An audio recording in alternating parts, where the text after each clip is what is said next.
Thank you so much for joining us for CBN NewsWatch. I'm Ephraim Graham. Ahead today, some pro-life organizations are being hit with firebombs, vandalism, and deadly threats. We've got developments coming up. Plus, we'll show you how Jewish orphans who fled to Israel from the war in Ukraine are moving forward with their lives. It's very much a transition period, which means we always knew we wouldn't be able to stay here forever. So it was like we got used to life here, and now we have to get ready to go on. See why NBA player Jonathan Isaac did not kneel to the national anthem in a 2020 Black Lives Matter demonstration. Everything that plagues us as a society, I feel like the answer to it is the gospel.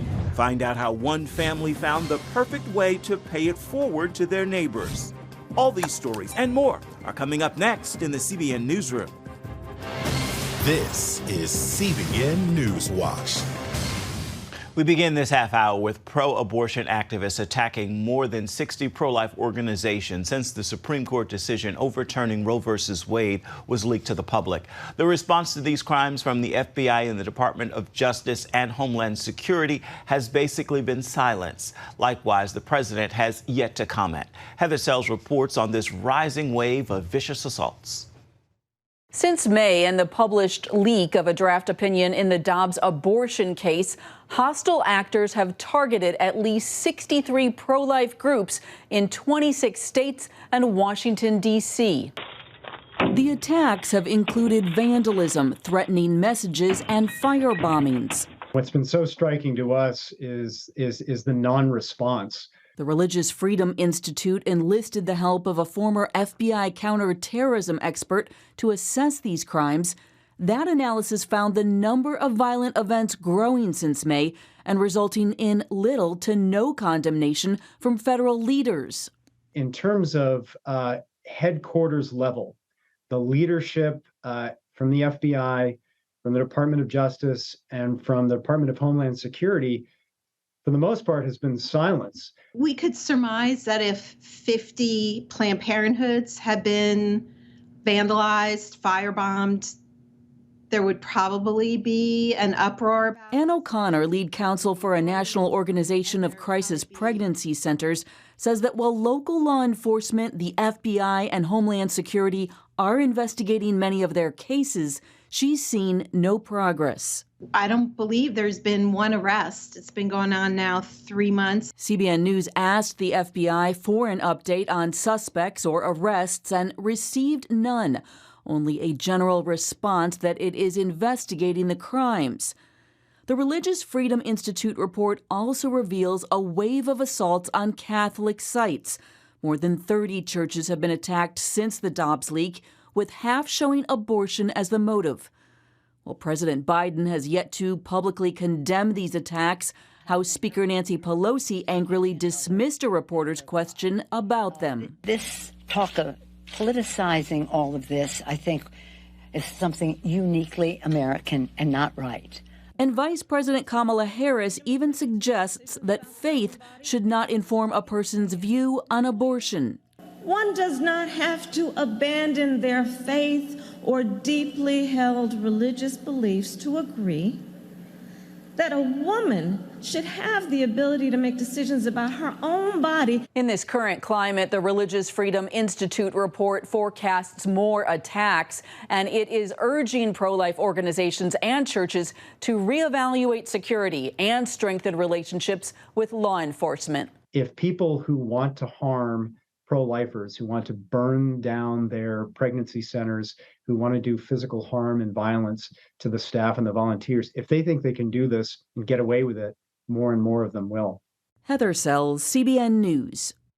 I want to turn now to the U.S. border crisis. Republican governors are putting pressure on blue sanctuary cities for their support of open border policies. Most recently, Florida Governor Ron DeSantis claimed responsibility for sending 2 planes full of migrants to Martha's Vineyard, saying blue states should shoulder the same burden as our nation's borders. CBN's Brody Carter is on this story. More than 2 million people illegally crossed the southern border this year, surpassing last year's historic 1.7 million. Now, states like Florida have adopted controversial moves seen in Texas and Arizona, sending unwanted migrants to sanctuary states and cities, with a message. If you have folks that are inclined to think Florida is a good place, our message to them is we are not a sanctuary state, and it's better to be able to go to a sanctuary jurisdiction. And yes, we will help facilitate that transport for you to be able to go to greener pastures. Wednesday, Governor DeSantis flew 2 planes with some 50 undocumented Venezuelan migrants to Martha's Vineyard, Massachusetts. The town's community services turning to a local church to help provide food and shelter for the migrants and their children. En Massachusetts, esto fuera lejos de la costa, te sorprende. The migrants were transported through a Florida program funded by the legislature with $12 million set aside for transporting migrants. Washington calls it a political stunt ahead of the midterms. Republican governors interfering in that process and using migrants as political pawns is shameful, is reckless, and just plain wrong. Texas Senator John Cornyn says the nation is now getting a sense of what these border states are dealing with. They are beginning to experience just a little bit of what the state of Texas and other border communities have experienced for years. Also Thursday, 2 buses of migrants from Texas were dropped off in front of the vice president's residence in Washington, D.C. This after Kamala Harris twice declared the U.S. southern border is secure during an interview Sunday, instead saying the U.S. needs to fix a broken immigration policy. We have a secure border in that is a priority for any nation, including ours and our administration. California Governor Gavin Newsom is calling on the Justice Department to investigate if transporting immigrants to other states violates human trafficking laws. But some Republicans say the administration has quietly been sending migrants to cities across the U.S. for months. Brody Carter, CBN News.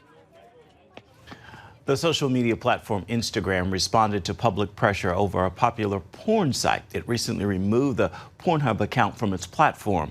This came after an outcry from advocacy groups and victims of sexual exploitation. Those groups say it never should have been on the site in the first place. Now they're focusing on the Justice Department to do more to protect victims of the sex industry. Charlene Aaron is on this story. Prior to its removal, the Pornhub account had amassed more than 13 million followers. Critics say while the account did not share pornographic content on Instagram, as a whole, it facilitates child sexual abuse, sex trafficking, and the grooming of young children. They're applauding Instagram for finally shutting it down. They opened an investigation when our group started sending them evidence of criminality. They don't want to partner with known sex traffickers and hosts of child sexual abuse materials. Dawn Hawkins serves as CEO of the National Center on Sexual Exploitation. In 2019, her group, along with activists and survivors, called on Instagram to remove the Pornhub account. The major reason, she says, was because of the material on child sexual abuse, sex trafficking, filmed rape, and non-consensual content. No mainstream corporate entity should be partnering with sex traffickers. Layla McElwaite, CEO of the Justice Defense Fund, recently tweeted, Instagram Meta made the right decision by cutting ties with Pornhub. Meta now joins Visa, MasterCard, Discover, PayPal, Grant Thornton, Heinz, Unilever, Roku, and many other companies in refusing to do business with Pornhub, a site infamous for monetizing the sex trafficking and criminal abuse of countless victims, including children.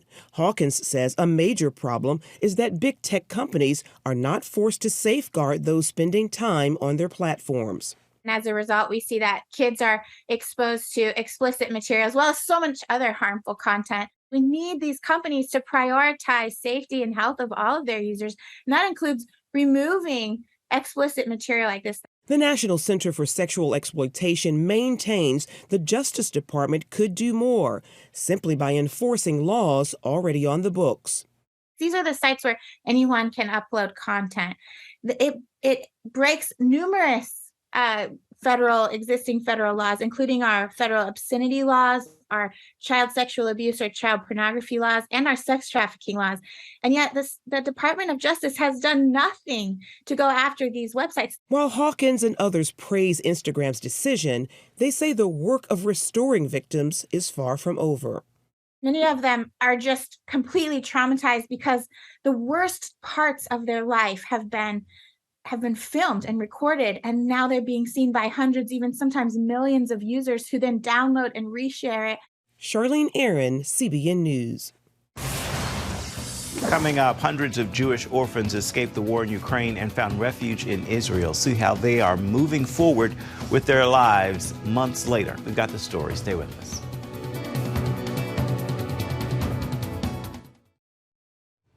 Welcome back to CBN News Watch. When more than 100 Jewish orphans and others fled war-torn Ukraine 6 months ago, they found a short-term home in Israel.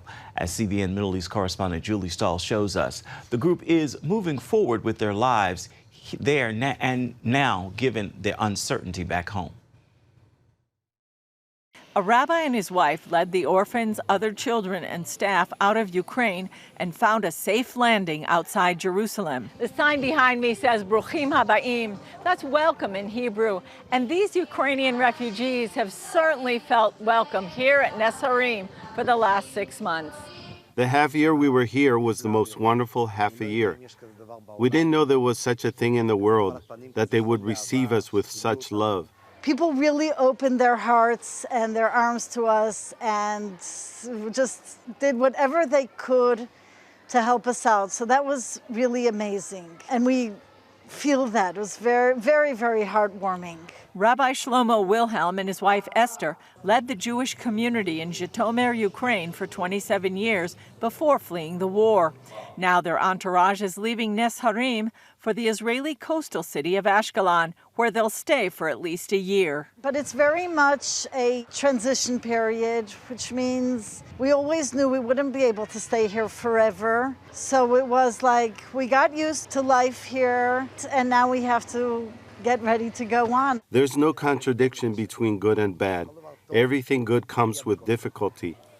All of life is a challenge. All of life is about continuing to go forward. Everything new is like the peel of a seed. Before a tree starts to grow, the seed decays in the ground and then a new tree grows. CBN News first met the group shortly after their arrival in Israel. It came during the Purim holiday, when Jews celebrate deliverance from evil, as told in the book of Esther. We've continued to follow them, such as when the kids' teacher from Ukraine made a surprise visit, and now for their farewell party. Gili Maimon manages the Nes Harim Field School and became hero and friend to the children. This was a very, very special project that Kakal did together with the Israelis. We will miss them and we wish them a lot of success on their new path. Irina Kabakova says she has mixed emotions. I feel, a bit sad, yes, because we are leaving, and happy, yes. I'm in a good mood. I'm here for my children. I hope they will have great future here. Nes Harim is a field school of Keren Kayemet LeYisrael, Jewish National Fund, also known as Kakal. It's normally a place where youth groups and others come to hike and enjoy nature. Kakal is an organization of all the Jewish people. We say that every Jew here in the land and in the diaspora has a share in Kakal. Therefore, it was clear and natural that we would help the Jews in Ukraine. CEO Ben Ami says Kakal also is helping Jews still in Ukraine with humanitarian aid. It was our privilege to fulfill part of the goals, part of the aspirations of Kakal. It was exciting, it was humane, and it really emphasized how important Kakal is, not only for Israel, but for Jews around the world. Julie Stahl, CBN News, Nes Harim, Israel.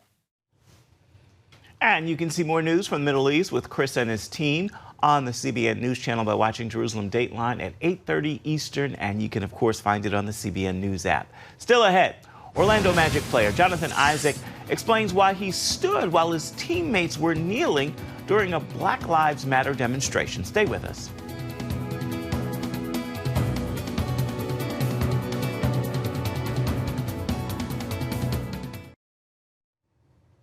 Jonathan Isaac made headlines in 2020 when he was the lone NBA player not to kneel during the national anthem for a league-wide demonstration in support of Black Lives Matter. Immediately, he suffered hostility and ridicule. So why did he stand? Jonathan explains in an interview with sports reporter Will Dawson. One player turned towards me and asked, are you going to kneel, Jonathan? And I said, fellas, I'm not going to kneel and I'm not going to wear that T-shirt. And that was the day before it happened. During the summer of 2020, protesters took to the streets after the killing of George Floyd. On July 31st, the NBA returned from COVID lockdowns. Like other NBA teams, the Orlando Magic players knelt in protest. Magic forward Jonathan Isaac stood alone. Afterwards, Jonathan faced backlash on social media and from reporters. Do you believe that Black Lives Matter? Absolutely. I believe that Black Lives Matter.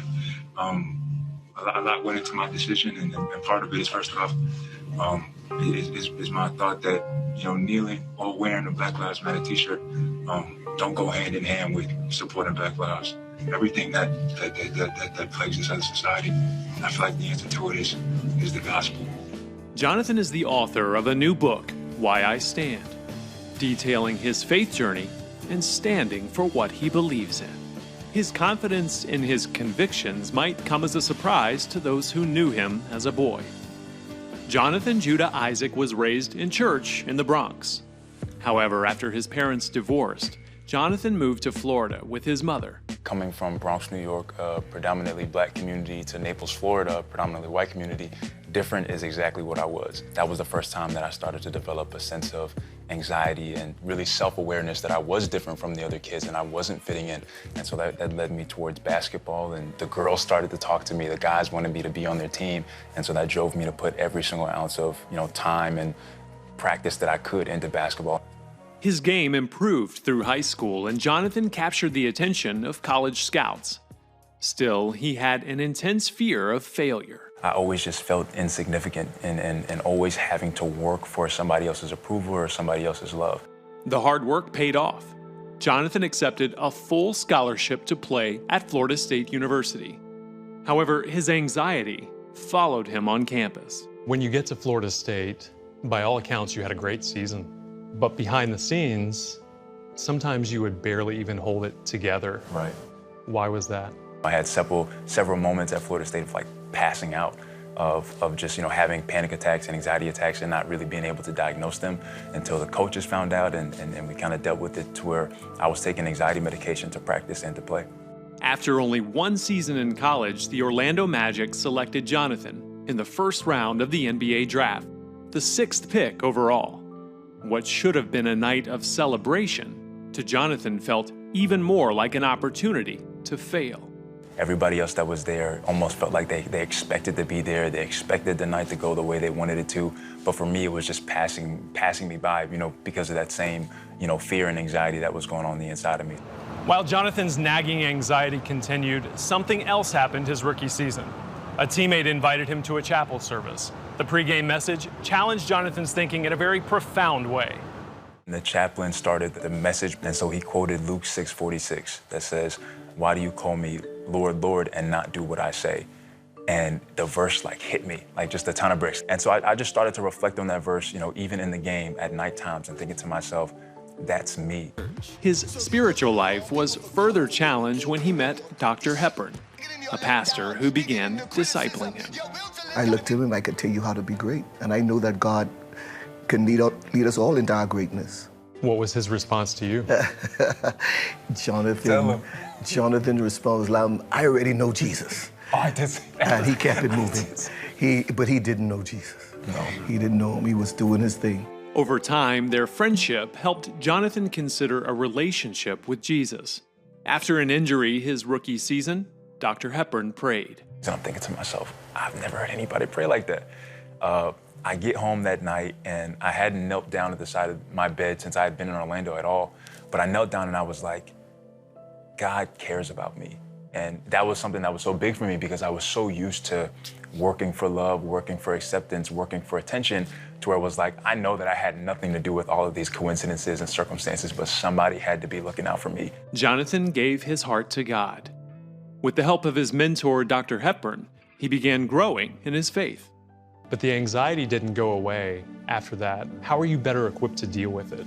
He would always talk about speaking the word and saying it out of your mouth so your ears could hear it, developing your relationship with Christ. I think for me, the thing that helped me and is still helping me, conquer anxiety time and time again is being able to look back on these small moments of when I did choose to fight, I did choose to stand, I did choose to, even though I was afraid, to do it anyway, and seeing that God was there for me in those moments, that has helped me to, if I come against another moment like that, I'm like, you know what, I know that God has me. This season, Jonathan's goal is to stay healthy and take the Magic back to the playoffs. Even more than that, under the microscope of fans and media, Jonathan's focus is no longer on himself and his anxieties, but on others. I want to be an advocate for, the people who do struggle with anxiety and fear, and give them a blueprint that you can defeat it and you can combat it with the Word of God, with the love of God, and with having the right people around you. I think the biggest thing for me that I wanted people to see from the book is to get that, for me, it was a journey. I didn't come to having this, one courageous moment just because I developed that courage right then and there. It was a process, and to really just put Christ on display, that it's evidence that He really can transform your life because He's done that for me. I want my NBA career to just be a platform for Christ. See how one family is paying it forward to neighbors. Stay with us.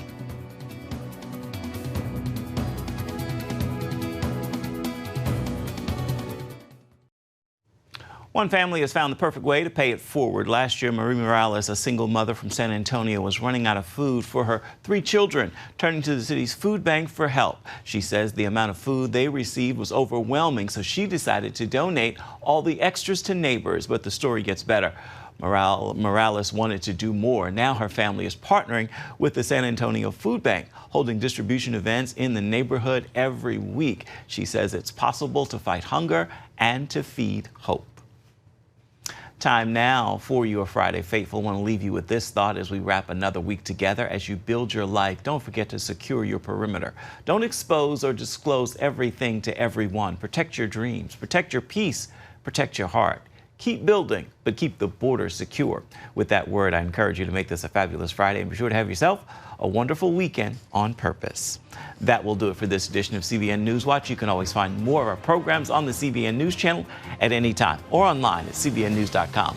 We'd love to know what you think about the stories you've seen here today or any day. You can email us at the address right there at the bottom of your screen. It's newswatch@cbn.com. And of course, you can reach out and touch us on Facebook, Twitter, or Instagram. We'd love to hear from you. We'll see you on Monday. Bye-bye.